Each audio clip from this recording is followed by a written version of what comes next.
दोस्तों, आज की कहानी है शादी के 2 साल बाद एक बच्चे की मां बनते ही पति की मौत। कहानी पसंद आए तो वीडियो को लाइक और सब्सक्राइब जरूर करना। मैंने सोचा आज अच्छा सा नाश्ता बनाकर आपको सरप्राइज देती हूँ। आप हमेशा चिंता करती हैं ना कि मैं खाना बनाने में रुचि नहीं लेती, तो ससुराल वालों को कैसे खुश रखूँगी। नहीं रे, मैं जानती हूँ कि मेरी बेटी सिर पर पड़ेगा तो सब कर लेगी। वह कभी ससुराल वालों को शिकायत का मौका नहीं देगी। गर्व से मैंने यह कहा, फिर कुछ सोचकर आगे बोली, बेटा तुझे ऑफिस जाने में अभी 1 घंटा बाकी है। मैं भी थोड़ा सा काम निपटा कर तैयार हो जाती हूँ, तो मुझे निशा आंटी के घर पर छोड़ देना, ठीक है। मैंने उसको मना करने का मौका ही नहीं दिया। वह मेरी बात सुनकर मुस्कुरा दी और बोली, अच्छा वही जो परसों पापा के साथ आपको मॉल में मिली थी, आपकी बचपन की सहेली, जिनके बारे में बातें बताने में आपने रात में बहुत देर तक मुझे और पापा को जगाए रखा था। अब समझी, इसीलिए इतना मकसा लगाया जा रहा है। अब आपको लेकर तो जाना ही पड़ेगा, क्योंकि मैं जानती हूँ कि मेरी मम्मा कुछ मामलों में कभी समझौता नहीं करती। हाँ रे, उससे मिलने के बाद उसके बदले रंग रूप को देखकर उसके बारे में जानने के लिए बेचैन हूँ। कार में बैठकर नेहा ने निशा से उसका पता पूछा। उसका घर उसके ऑफिस के रास्ते में ही था। नेहा ने चैन की सांस ली कि वह ऑफिस के लिए लेट नहीं होगी। निशा अपने घर के दरवाजे पर ही मेरी प्रतीक्षा कर रही थी। नेहा ने बाहर ही से ही विदा लेनी चाहिए, तो निशा ने उससे कहा, नहीं, पहली बार घर आई है, थोड़ी देर तो रुकना ही पड़ेगा। अपनी प्यारी सहेली की बेटी को जी भर कर देख तो लूं। और उसका हाथ पकड़कर उसे अंदर ले आई। ड्राइंग रूम के अंदर घुसते ही मेरी निगाह दीवार पर लगी दिवाकर की माला पहनी हुई बड़ी सी फोटो पर पड़ी, जैसे कि वह निशा की सुनी माँ की गवाही दे रही हो। फोटो की ओर उंगली इंगित करते हुए सहसा मैं सकते में हालत में बोल पड़ी, यह कब और कैसे हुआ माँ की आवाज़ लगाते हुए। निशा के बेटे दिनेश के कमरे में प्रवेश करने के साथ ही मेरा प्रश्न अनुत्तरित रह गया। वह अचानक हमें देखकर अचकचाकर झेप गया। मेरे पैर छूते हुए उसने नेहा की ओर प्रश्नवाचक दृष्टि से देखते हुए अचंभित होकर बोला, अरे नेहा, तुम यहाँ कैसे? फिर मेरी तरफ झेपते हुए देखकर बोला, आंटी, यह आपकी मेरी बेटी है, तुम इसे कैसे जानते हो? मैंने उसकी बात बीच में ही काटते हुए कहा, अरे माँ, यह मेरे ही ऑफिस में काम करता है। मुझे पता ही नहीं था कि यह निशा आंटी का बेटा है। What a coincident. इस बार नेहा के जवाब देने की बारी थी। तुम्हें ऑफिस जाना है तो मेरी ही गाड़ी से चलो। लौटते में यहीं आकर आंटी को अपने साथ ले आना। उनके इस अप्रत्याशित अनौपचारिक वार्तालाप को मैंने और निशा ने आवाक होकर मुस्कुराकर देखते हुए उनको जाने की मूक स्वीकृति दे दी। उन दोनों के जाने के बाद मैं बोली, ऐसे चमत्कार की तो कभी कल्पना भी नहीं की थी कि हमारे बच्चे भी एक दूसरे को जानते हैं। ऐसा तो फिल्मों में भी नहीं देखा है। खैर, अब तू अपनी सुना। तूने मुझे पत्र लिखना क्यों छोड़ दिया? मैंने इधर कुछ सालों से तुझे फेसबुक पर भी कितना ढूंढा, लेकिन सब व्यर्थ।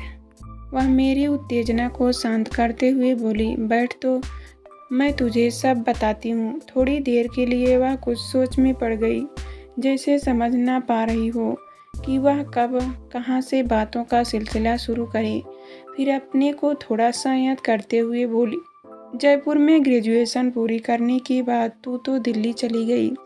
दिवाकर पिता के व्यवसाय में लग गया और मैं प्राइवेट स्कूल में पढ़ने का कार्य करने लगी।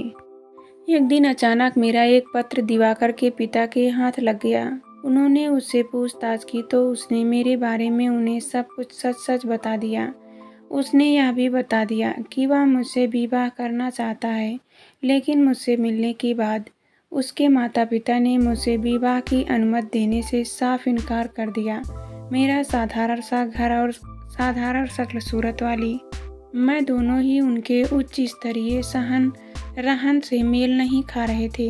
उनका कहना था कि वह बिरादरी को क्या मुंह दिखाएंगे उनके लिए बेटे के सुख से अधिक महत्वपूर्ण बिरादरी थी। लेकिन दिवाकर अपने निर्णय से डट से मस नहीं हुआ, तो इकलौते बेटे को खोने के डर से उन्होंने विवाह की स्वीकृति दे दी। विवाह तो हो गया, लेकिन उन्होंने मुझे कभी मन से स्वीकार नहीं किया। मैंने हर तरीके से उनको खुश रखने की कोशिश की, लेकिन उनका कल्पना में बसी बहू का स्थान मैं कभी नहीं ले सकी। विवाह के 2 साल के अंदर मेरी गोद में दिनेश आ गया। अभी हम उसका पहला जन्मदिन ही मना पाए थे कि अचानक दिवाकर की कार दुर्घटना में मृत्यु हो गई। यह सुनते ही मैं सकते में आ गई। ओह, इतनी जल्दी, यह तो बहुत बुरा हुआ। मैं आंखें चौड़ी करके हतप्रभ उसकी ओर देख रही थी। इतना बताकर निशा थोड़ी देर के लिए मौन हो गई, जैसे वह अतीत में पहुंच गई हो। उसकी आंखों में आंसू छलछला आए। मुझे समझ नहीं आ रहा था कि उसको क्या कहकर सांत्वना दूं। मैं कुछ भी बोलने की स्थिति में न थी। उसने तटस्थ होकर आगे बताया, उसके बाद तो मेरे सास ससुर ने मुझे यह कहकर प्रताड़ित करना शुरू कर दिया कि मेरा मनहूस साया पड़ने के कारण ही उनके बेटे की असमय मृत्यु हो गई है। मेरा ससुराल में रहना दूभर हो गया था, इसलिए मैं अपने माता पिता के पास लौट गई। मैंने फिर से स्कूल में पढ़ाना शुरू कर दिया।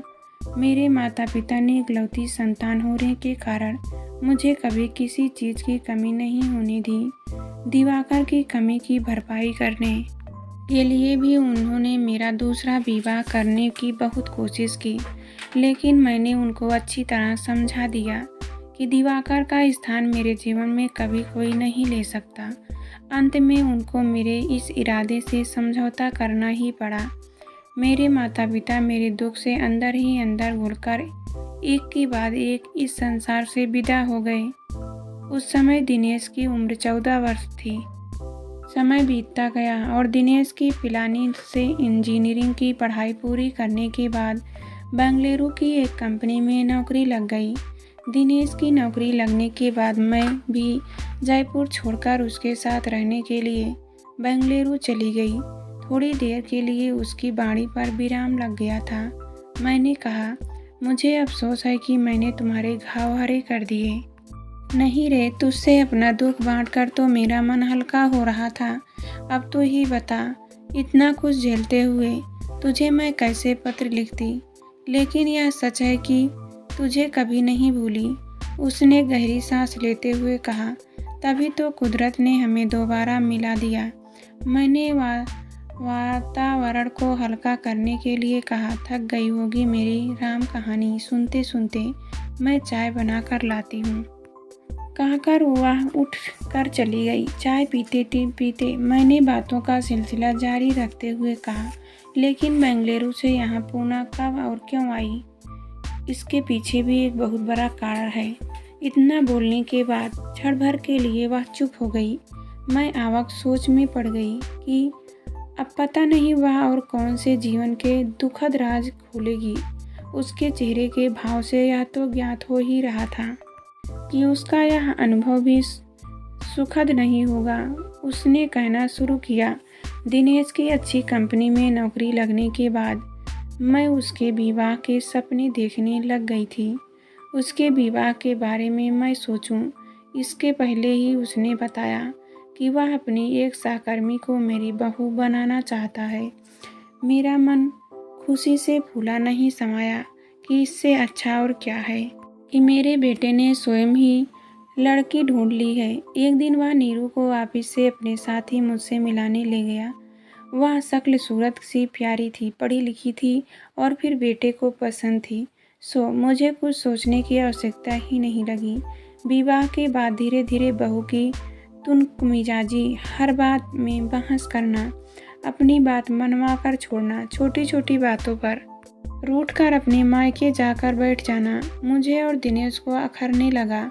मैंने उसे बहुत समझाने की कोशिश की कि विवाह एक समझौता होता है, लेकिन वह मेरी बात अनसुनी कर देती थी। उसकी माँ ने उसको कभी समझाने की कोशिश नहीं की। अंत में वही हुआ जिसकी मैंने कल्पना नहीं की थी। तलाक। उसके बाद हमारा मन बेंगलुरु में नहीं लगा। दिनेश ने यहाँ दूसरी नौकरी ढूंढ ली और 6 महीने पहले हम यहाँ आ गए। मैं ना अच्छी बहू बन सकी और ना अच्छी सास। उसने एक सांस में सब कुछ कह दिया। गहरी उदासी उसके चेहरे से झलकने लगी। उसको सहज करने और हिम्मत देने के लिए मैंने कहा, अरे ऐसा क्यों सोचती है? गलत लोगों से रिश्ता होने के कारण अपने आप को कम मत आंक। यह तो उन लोगों की बेवकूफ़ी है कि उन्होंने तेरी कद्र नहीं की। उसे एक दुर्घटना समझकर भूल जा।